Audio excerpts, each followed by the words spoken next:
Welcome to Penrose Learning, where we make understanding easy. You start by importing your image and setting a working canvas. This preserves your original and speeds edits. Tap plus, choose photos, then pick the main shot. Once done, crop to the final aspect ratio, 1:1 for Instagram, 16:9 for video thumbnails, so composition guides every step after. Make a duplicate layer and hide the original layer for safety, because that allows non-destructive changes and quick comparisons while you move on to adjustments. Now you refine the image.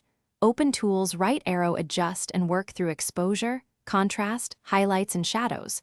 Small moves matter, so nudge sliders in 5-15% increments to avoid clipping. Next, remove distractions with the Remove tool or create a cutout to isolate your subject.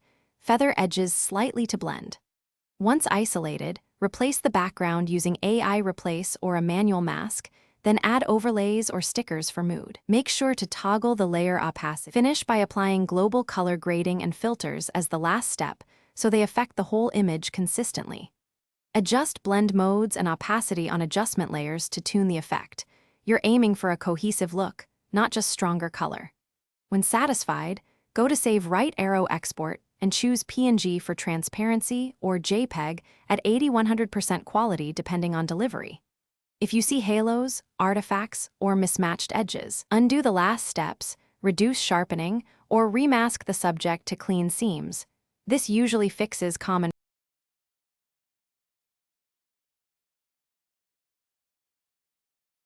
Thanks for watching. If this was helpful, leave a like and consider subscribing. See you next time.